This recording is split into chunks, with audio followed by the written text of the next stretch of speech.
So welcome everyone to the webinar today. My name is Megan Guidry. I am training lead here at NESI, and our webinar topic today is Globus for IT professionals.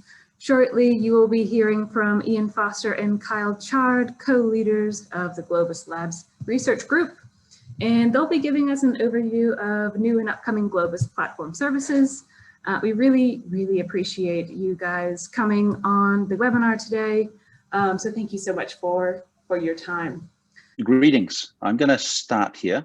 So let me share my screen first, and then we'll get going. Hi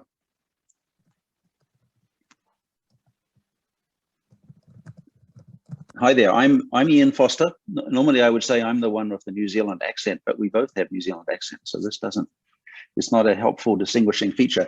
I'm actually the one in Chicago. I was in Auckland 2 weeks ago, but since then I've, for better or worse, come back to the land of Biden, vaccine and spring. I'm pleased to see several people that I know on this call, so good to see you at least virtually.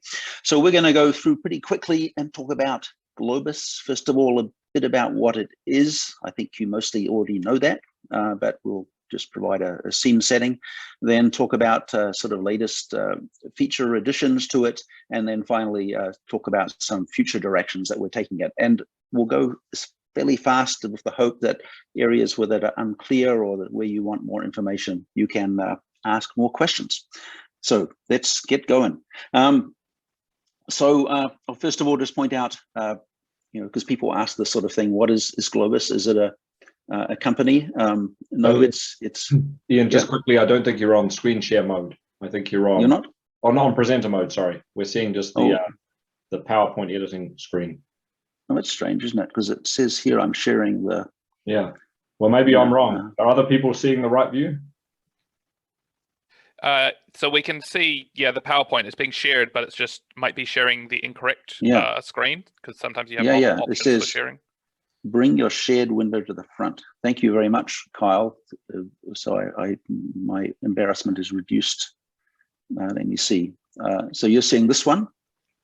We're still seeing the edit view. Yep, we're seeing that one because he's editing that one right now. Is this better? No. No. Okay, let me, I've got an idea. I think I've got two windows open. So I will quit this one.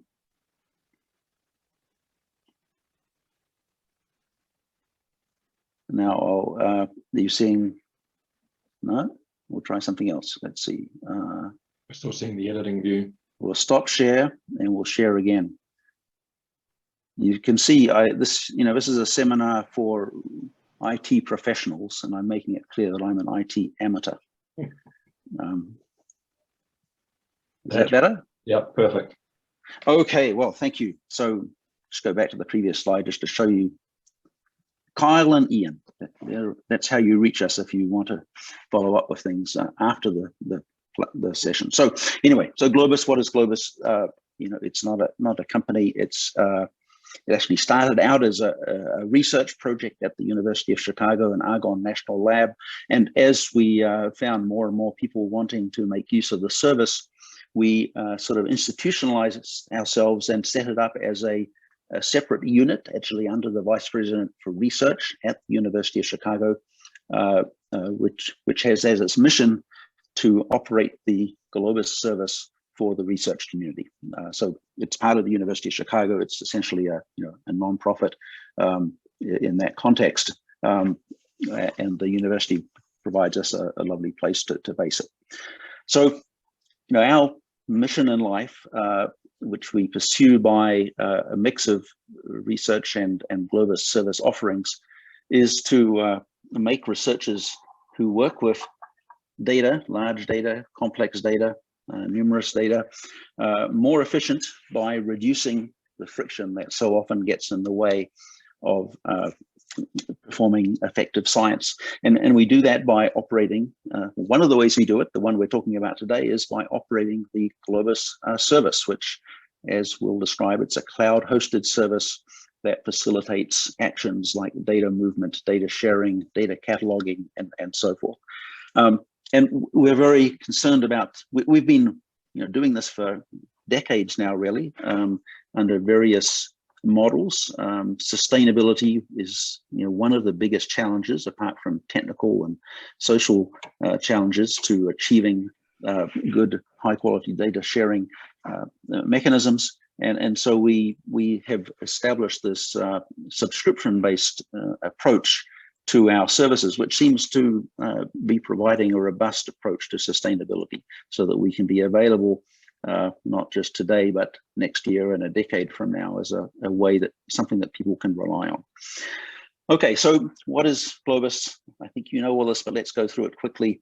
It's a system for, first of all, linking the many data sources, data consumers, data repositories, and other data-oriented storage locations that form part of the modern research infrastructure.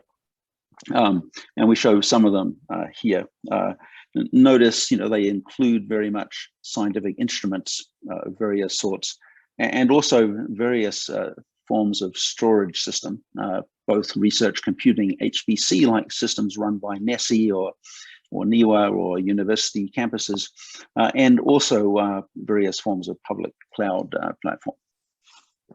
And our goal is to essentially eliminate friction and accelerate various things that people want to be able to do, like move data between systems, which, as my daughter once said to me, can't people just email their data when they need to move it?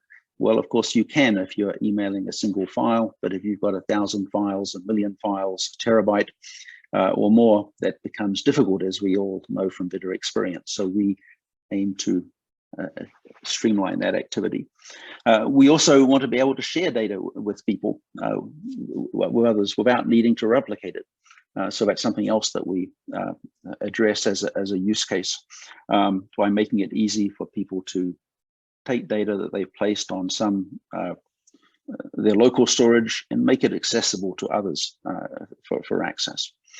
And then increasingly important, as data volumes increase from instruments, and you can think of a supercomputer as an instrument, I guess, in this context, is allowing people to automate the end-to-end workflows by which data is collected, quality controlled, analyzed, metadata is extracted, moved to persistent storage, indexed, etc. And we'll say a bit more about that later on. And then finally, the things I've talked about before are sort of up to now are sort of about what individuals do as part of their research. We also want to make it easy for people to build applications that make specialized capabilities available to others, whether by building a website like the Sanger imputation service, where you can upload your 23andMe genome information and get back maybe useful information, or by building a Jupyter notebook that you share with others. These are things that are built, in fact, using Globus APIs. So in order to enable all of these things, we've built the Globus service. So Globus, as we'll say, and we won't spend too much time on this, but it's a cloud-hosted service. It's hosted on the Amazon cloud. We do that to provide high availability of the core management services. But under the covers, of course, it's curating and managing movement of data and sharing of data from a wide variety of storage systems. And it's presenting to the many Globus users a variety of interfaces for different purposes. So people who are interested in interactive use, just moving some data or sharing data with a colleague, they'll typically use the web API, the web interface. Those people who are perhaps wanting to script something, like a simple flow that takes data from an instrument, moves it to a repository and catalogs it, they might use the command line interface. And then those who are building applications that use Globus features, like the Sanger imputation service I just mentioned, will typically use our RESTful APIs or commonly the Python APIs that can be used to drive those APIs. Okay, so I've talked about what Globus is in terms of how you interact with it, but what makes it really fly is the fact that we connect to, essentially any possible storage system, and I'll make those storage systems accessible via the various interfaces that I've just described. And this element of the Globus system is the Globus Connect software, which you download and install on your laptop, your supercomputer, your scientific instrument, workstation, and so forth. The Globus Connect software implements the same interface regardless of machine, pretty much, but back ends to all sorts of different systems. And this is I don't know if this is a complete list, but it's certainly a representative list. You'll see, conventional file systems, cloud storage systems of different sorts, and a growing number of high performance object stores that different providers are increasingly selling into universities and other research settings. So all of these systems can be made Globus accessible. So we've been doing this since 2010. Before that, we built software that was delivered via tarballs. Then we switched this cloud approach in 2010. And since that time, well, we've grown, as we say here. We've actually moved more than an exabyte. Our users move typically over a petabyte per day. You can see the stats here yourself, but there are we link with more than 1,000 identity providers, because an important part of Globus, of course, is managing the different credentials you need to access storage that's located in different places, where we have users in more than 80 countries, 30,000 active endpoints, so 30,000 storage systems around the world that can be accessible via Globus mechanisms if the people want to grant you access, which of course is a big if. And you can see that our world map here, it has New Zealand on it. So I know that many world maps don't have New Zealand on them, but this one does, and it even has an orange line going into it, showing a connection to Chicago. So that was obviously somewhat carefully designed to reflect geographic realities of what NESI is doing.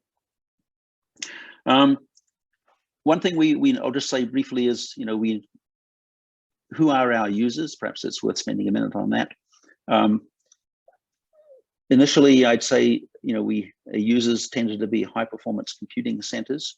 Increasingly now, though, we see large institutions like the University of Michigan, for example, deploying Globus across the whole campus in order to link all of their various computing clusters and scientific instruments into this data fabric.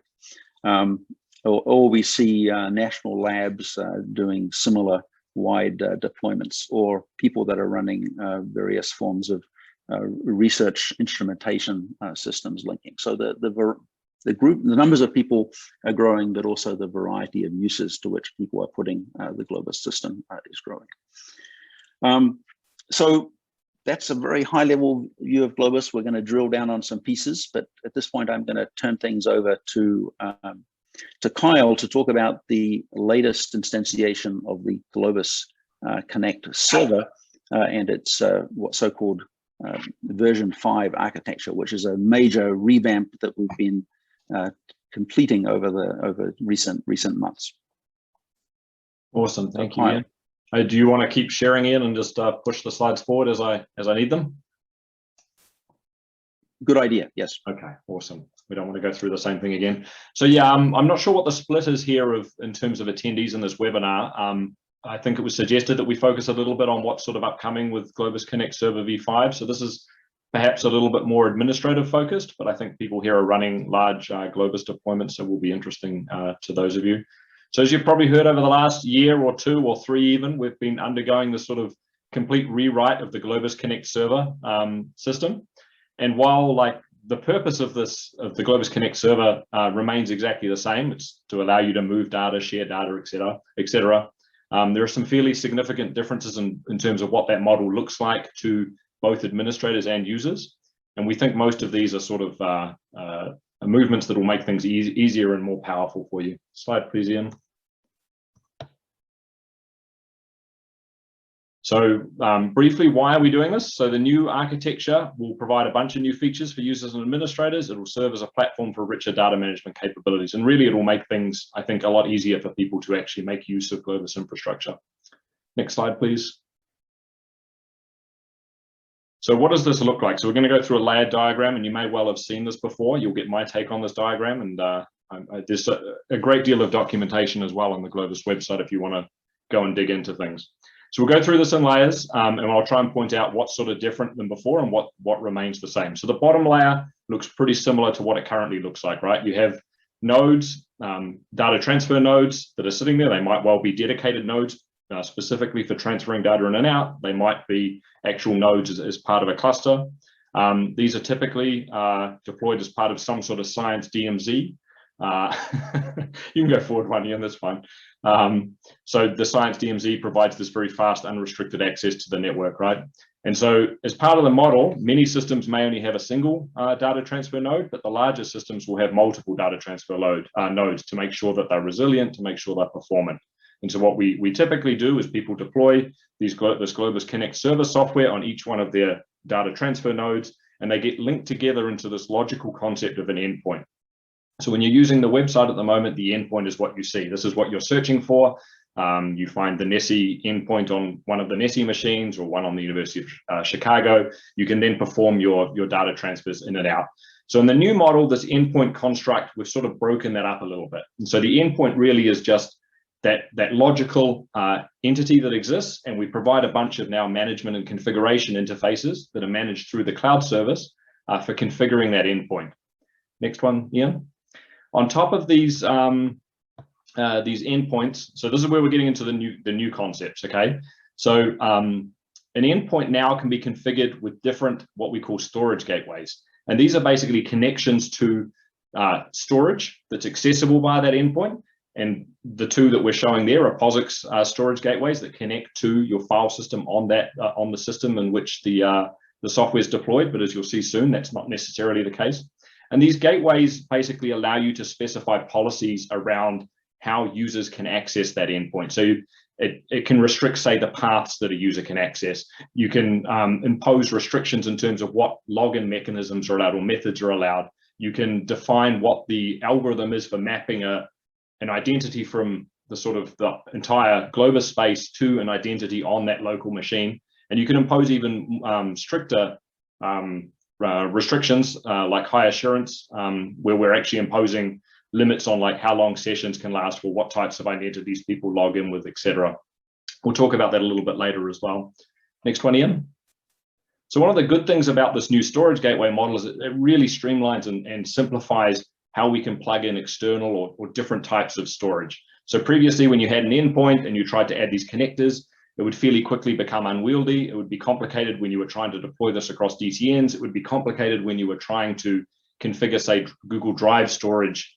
Would you configure it for the entire endpoint, or will you configure it for individual users? So the nice thing with this new model is that these gateways, it's essentially just a configuration in the endpoint. You can say which connectors you're using. That will get replicated across the data transfer nodes it's deployed on. You can then impose policies as if it was any old POSIX data store.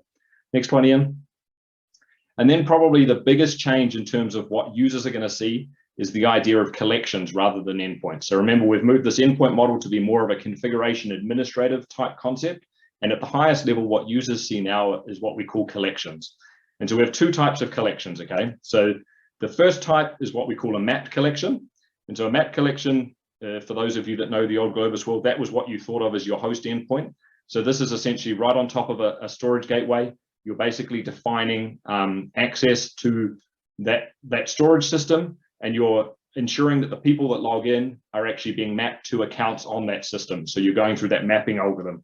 Identity Chard at Chicago is being mapped potentially to username Kyle on one of the Nessie machines. So that's your traditional sort of endpoint model. And then the new model is what we call a guest collection. So this is essentially that a user of a mapped endpoint can now create their own guest collection, where the guest collection is the construct where they can share it. They can control who can access it themselves, and it will go back via their user through the mapped endpoint. So if you're thinking of a one-to-one mapping, which is not exactly right, a guest endpoint is what we currently call a shared endpoint, and a mapped endpoint is what we currently call a guest collection is what we call a shared endpoint, and a mapped collection is what we would call a host endpoint. And the other thing that's really cool about this this new collection interface is we're not only focused on grid FTP access. So these collections will also expose HTTPS interfaces when enabled by users, administrators. Okay, Ian, we can go to the next slide.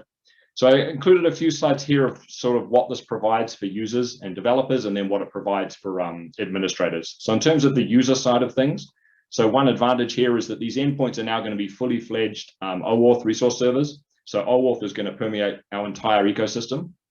Previously, a lot of the auth stuff was built on sort of GSI and MyProxy and stuff behind the scenes. So there was some inflexibility around what we could do there. But one advantage of this OAuth model is now essentially you're delegating access. You're getting consents to access an individual endpoint. We're tying in the same authentication authorization model through the grid FTP Globus data movement behind the scenes as we do with HTTP access to an endpoint. So it's the entire ecosystem now is OAuth enabled across the board. Next slide, Ian. With these endpoints and collections now being able to serve HTTP or HTTPS, we're also able to build applications more easily on top of Globus storage. So no longer are you simply restricted to sort of moving data very quickly and reliably between endpoints. You're now able to access it through, say, a simple download client on a machine where you don't necessarily have a Globus Connect server or personal setup. You can also integrate it in applications, as we see here. This is a web portal that's actually serving these little images on the right from a Globus endpoint directly. Next one, please, Ian. We also have streamlined a lot of the credential management. So I alluded to this before. Previously, if you were configuring, say, a cloud connector as part of your endpoint, you face this challenge of, do you configure one account for an administrator versus the users?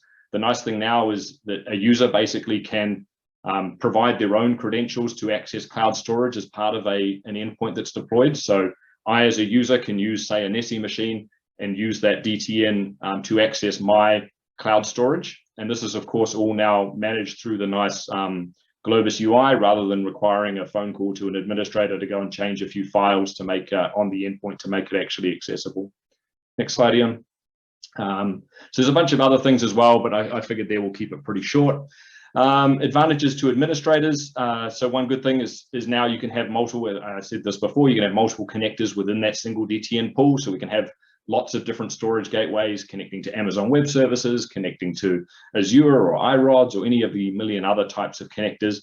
And these things are actually replicated across the data transfer nodes. Next slide, please, Ian. And this points to the other advantage. So this synchronization between the DTNs now is a lot easier. We can replicate the configuration across all of the DTNs. We back that up in the Globus service such that you can easily roll out new DTNs, or if you have a problem with your DTNs failing, you can very quickly recover that configuration. Next slide, Ian. And yeah, as I mentioned as well before, everything now configuration is via a management API. So that endpoint configuration level, everything's exposed through an API. Where we are in terms of should you be using Globus Connect Server version 5, the answer is yes. So we're basically at parity with the old version of Globus Connect Server. So all the functionalities there, you see a bunch of good things on the right.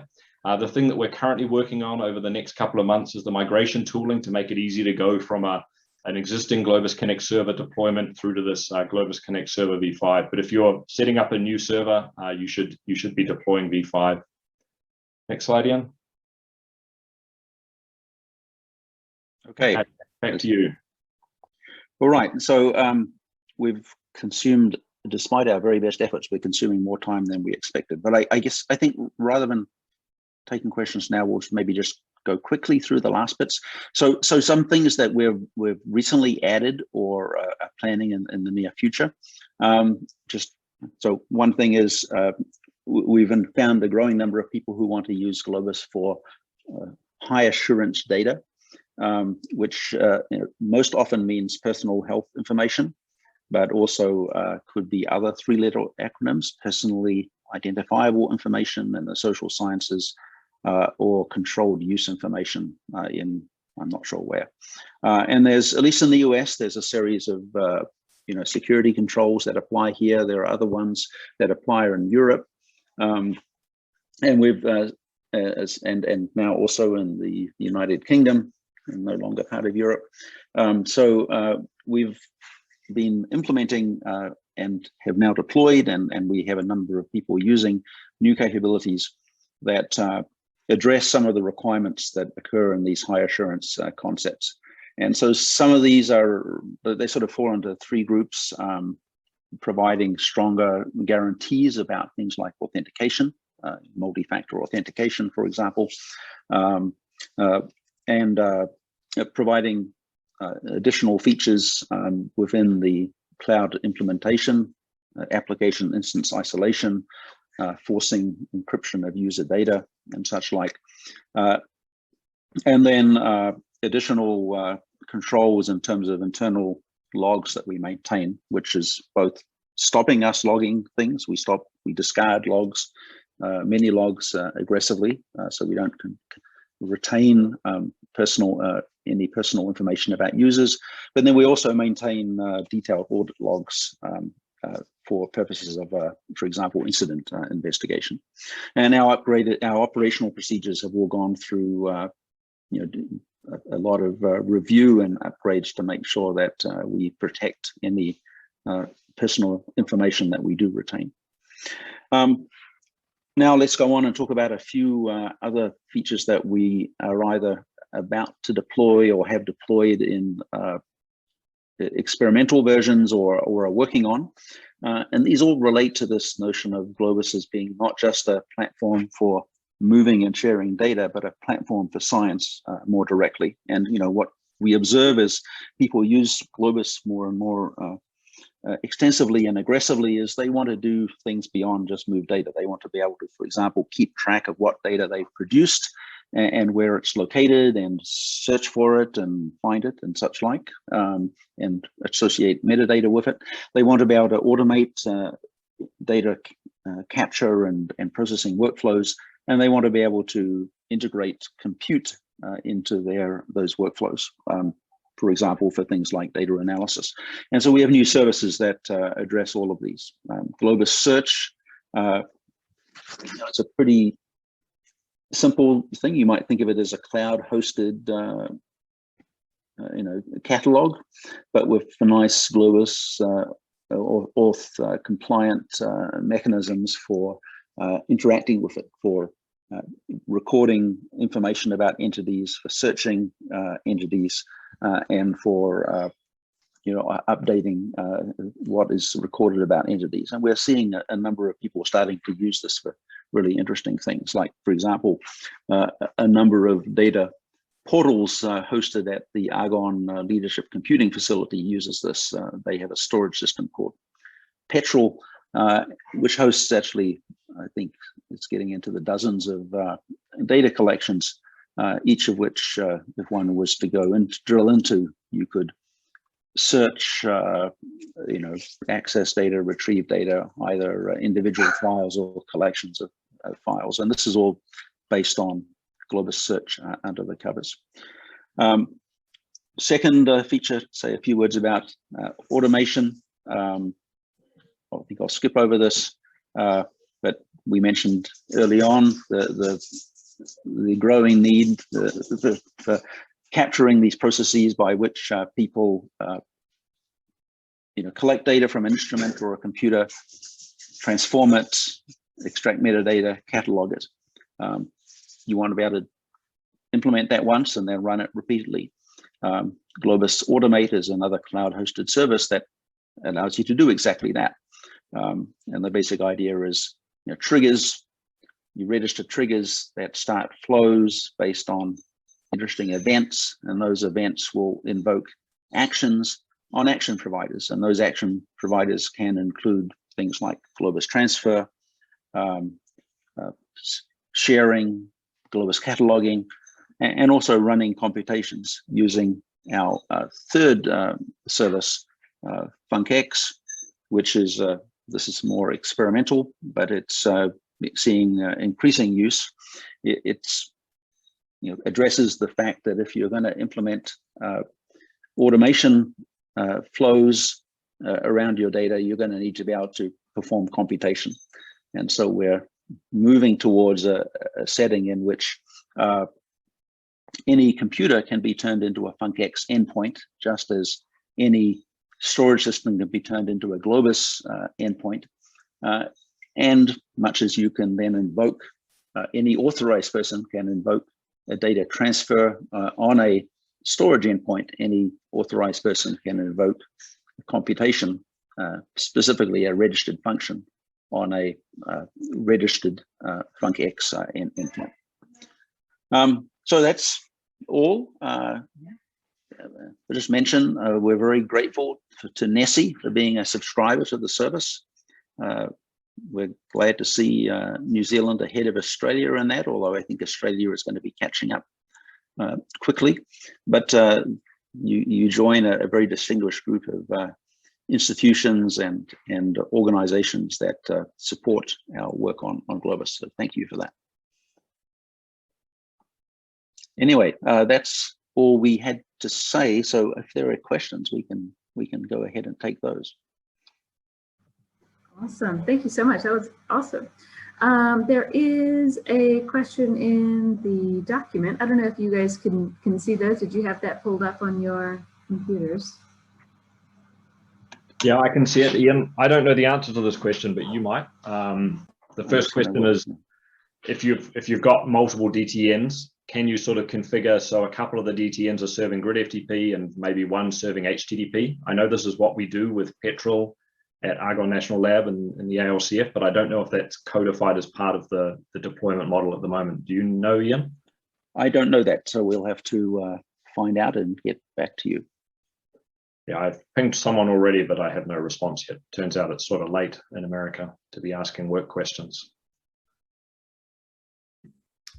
Let's see what other questions we've got. That's a good one.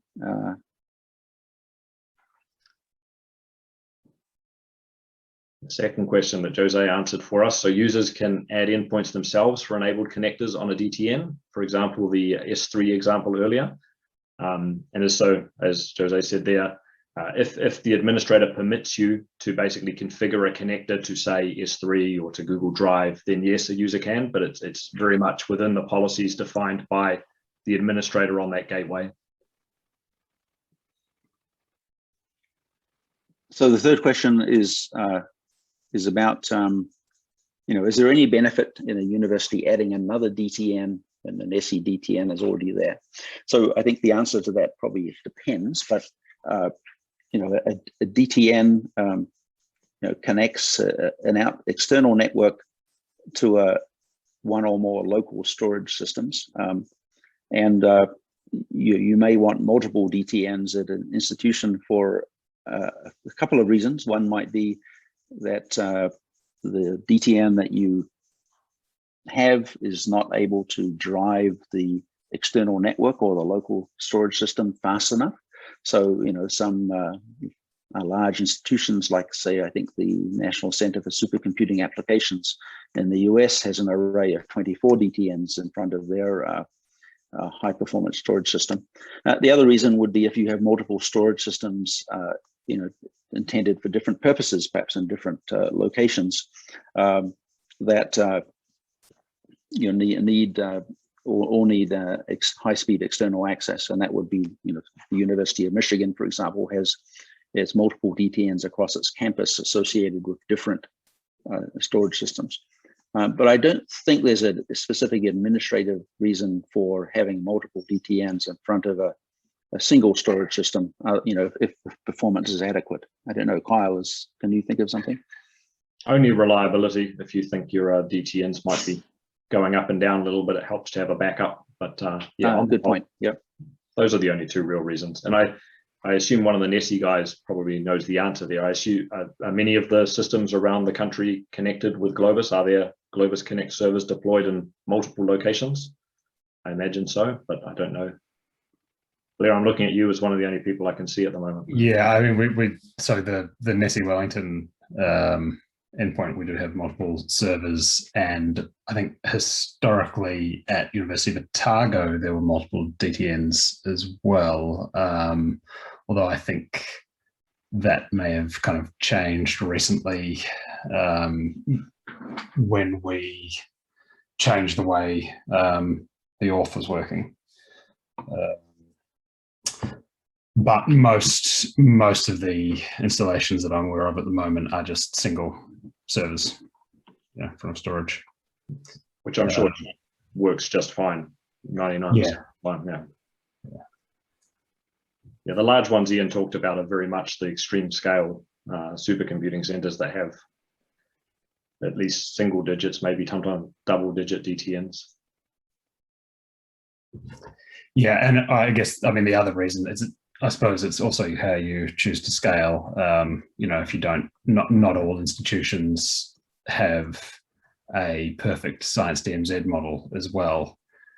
So if there is something in the network path that's putting a bit of a squeeze on individual flows, then just adding DTNs is a good way to scale, because in most cases a data transfer will be multiple files rather than one single large file. So you can try and fill up those pipes, and it's good to see the Rianne's folks in the background there. They'll be cheering for that idea.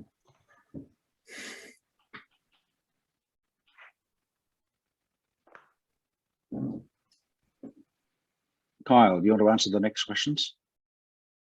Oh, I didn't look at the next questions. I got distracted. Does the local Globus, down to details? Yeah, go ahead. Yep.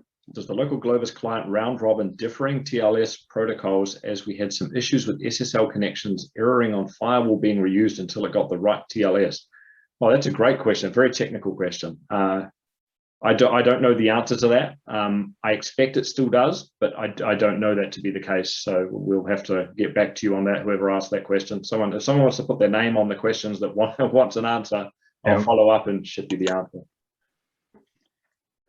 Okay, interesting. Yeah, that's I thought that was Jose having asked that question, because I think we encountered that issue when we installed multiple DTNs behind. So add his name as well to the list. Should probably talk about that with Tim. I can talk about a bit of that. So at Nessie, we found out that doing inspection on the traffic for the DTN would either had to go both ways, inspected so that the certs get switched on both directions and therefore match the TLS communication so that the certs get respected in the proper protocol communication. I'm not sure exactly if this is the same situation here, but definitely we can chase the communication for later on. So you're talking when the Globus service is reaching out to a Globus Connect Server endpoint over the control channel, the SSL cert. Is that what you mean? Is that that at the data transfer ports, not at the initial control, I think.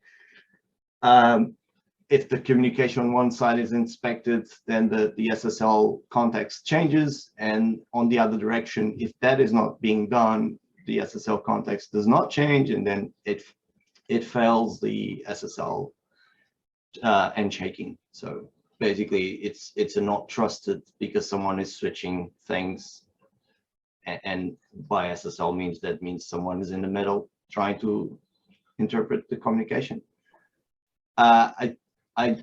It depends on the inspection as well. So the type of inspection you do on a firewall. So it might not be the same everywhere. Yeah, I don't expect that'll be a ton different with GCS 5 or V5. So yeah, maybe we should set up some time with our support team to go through what's actually going on there. Yeah. Yep. Okay. Next question. Are there any best practices on how to structure access to Globus collections?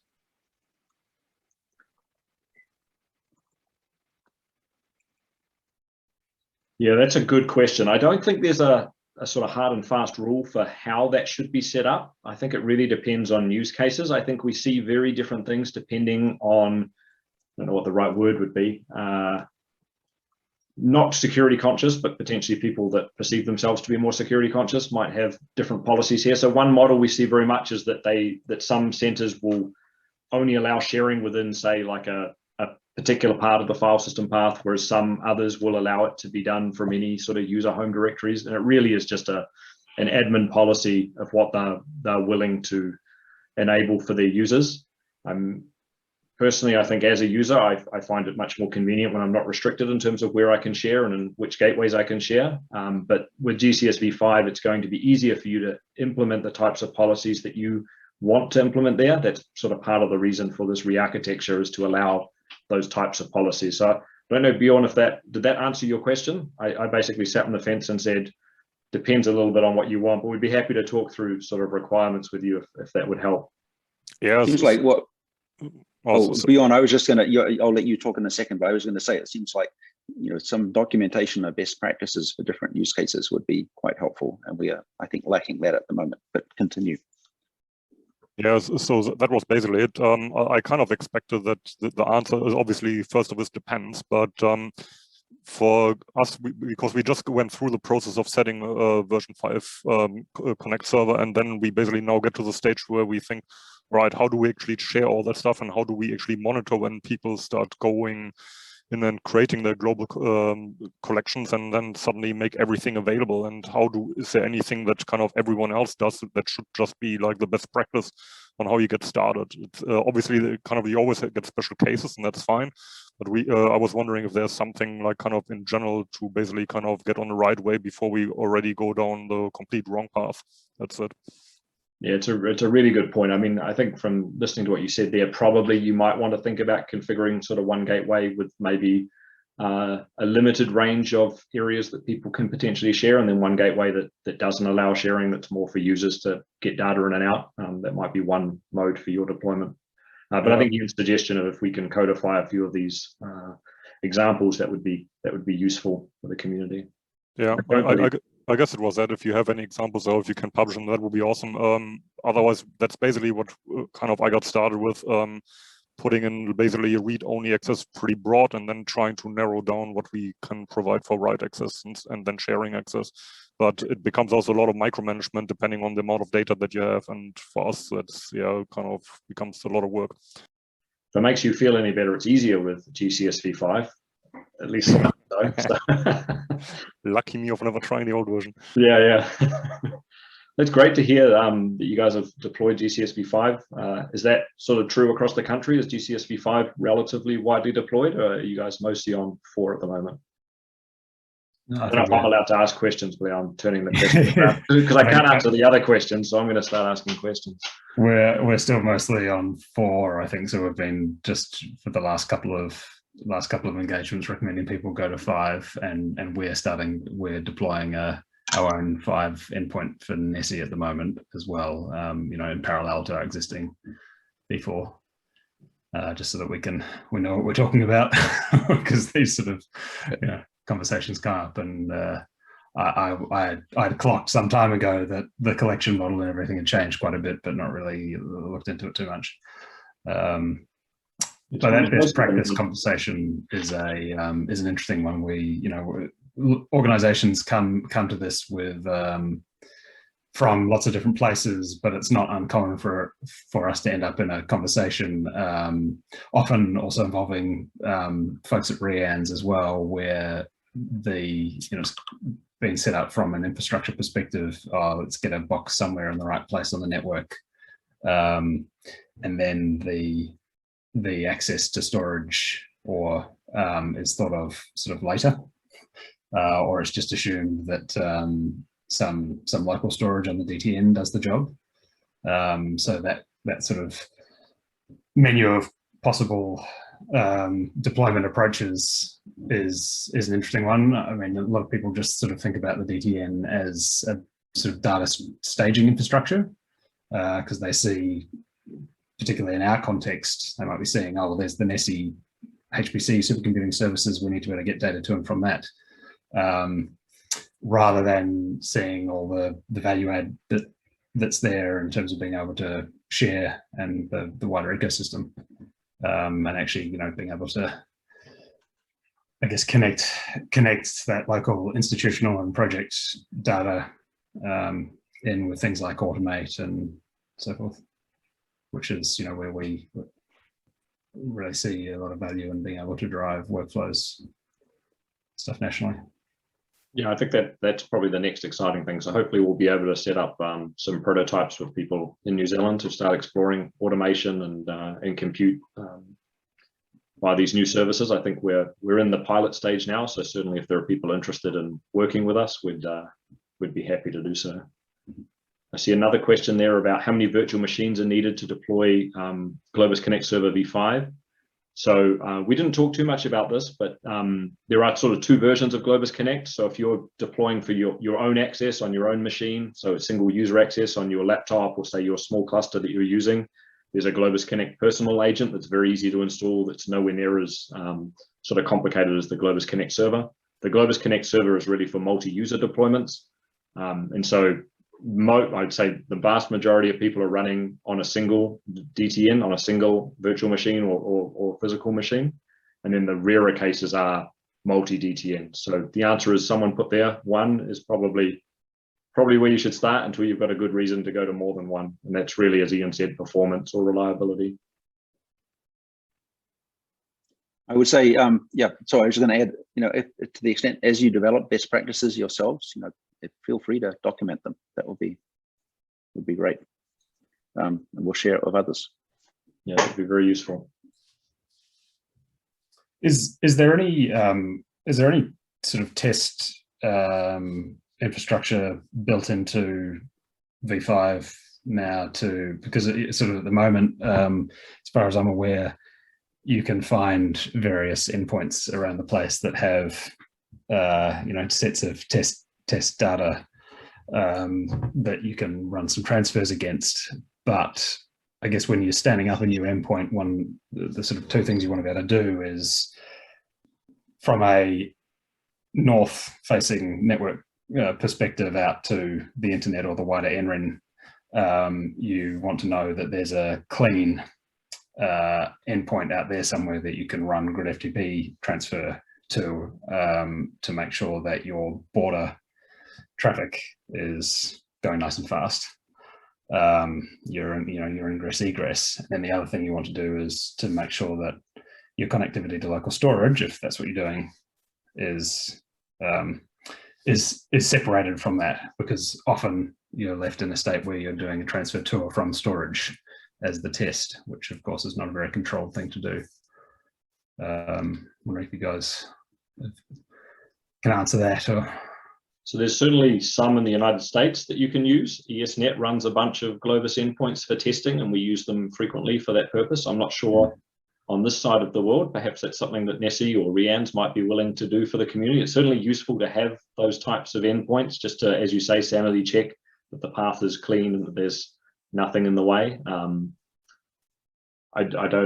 We have used the ESNet ones, Ben? Blair, sorry, I don't know what's on Ben.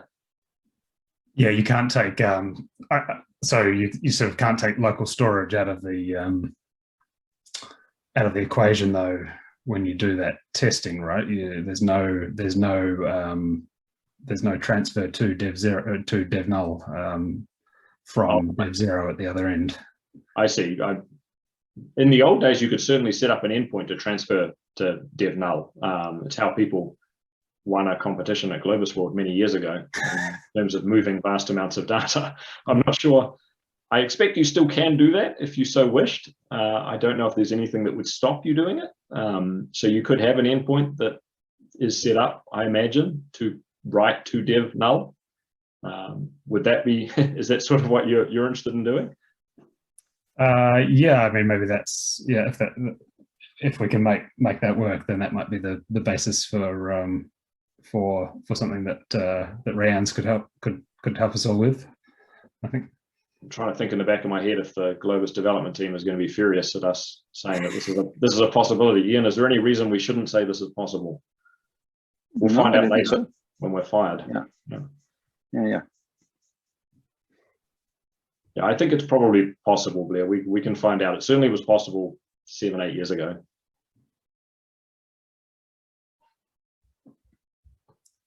Yeah, it's just more turtles layered on top now, right? Yeah. It would certainly improve our transfer data speeds for our slide. Any other questions? Oh, sorry, Megan. I was just going to ask, were there any links or resources that you would want to draw people's attention to after hearing some of the questions and conversation?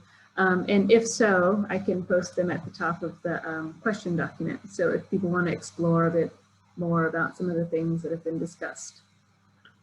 Yeah, I think the best notes given these questions would certainly be the GCSV5 documentation, which is still evolving, but there's a lot of good stuff there already. And we'll take back these questions to the team to hopefully at least get them into the documentation if they're not already, or find pointers for people that have asked these questions. So I can dig that up and chuck it into the notes. Okay. Fantastic. It occurs to me, Bjorn, I don't know whether we ever provided feedback through Globus support about the issues encountered with, what was it? It was generating certs.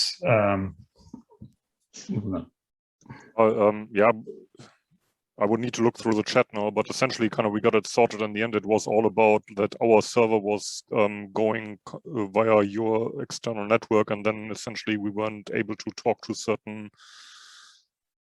to the CA basically to generate the certificate, and we just said okay, we need to provide that feedback back. I don't know if you guys had that, but it should be in the Slack channel. Yeah, what's that certificate provider called again? Yes. What's the HTTPS provider you guys are using? That service. I also have forgotten the name. Yeah, it's like my something or something. That's... Yeah. Well, anyway, regardless, there's I think if you are setting up an endpoint behind a firewall or strict ACLs, then I think the documentation misses the fact that you need to be able to accept return traffic from that API, which is sitting out on the internet somewhere. It's Let's Encrypt, isn't it? Is that Let's Encrypt. Yeah, yes, that's the one. Yeah. Okay, it seems like there's something fundamental there that that you guys can't be alone of facing that problem. So we definitely should follow up and see what the story is. The other thing that's maybe worth just mentioning while we've got a good audience of various technical people from different institutions that might be interested in this, is that we can, while we don't have any of the premium connectors at the moment, that's something that the Globus folks are happy to provide. In fact, I don't know if it's even restricted. I think we can just I think you can turn them on, and then somebody might come and ask us to pay for them later. I'm not sure whether that's how it works or not, but essentially it should be very easy to try those things if there's interest. And that's, as far as I understand, it's not a major cost increment. So things like S3 and so forth. Yes, that's how it works, and yeah, I'm sure our team will be happy to tell you about the benefits of the many connectors we have available. Great. So any last comments? 3 minutes until 1, so we're about at wrap up time, but don't want to cut anyone off. So anyone else have any questions or comments before we end the webinar? Have a look at that documentation, which is linked at the top of the question document. Thank you so much, Ian and Kyle, for your time. I know it is a bit late for you guys, so we really appreciate you hopping on a call with us today. And yeah, we'll keep you guys updated on any progress. And if there are any questions that you think of later on, you can email these guys, support@nesi.org.nz, training@nesi. Just make sure you get in touch so that we can connect you with the right person. But that's it for the webinar today. I hope you guys have a great afternoon. Thanks for tuning in. Thank you very much, everyone.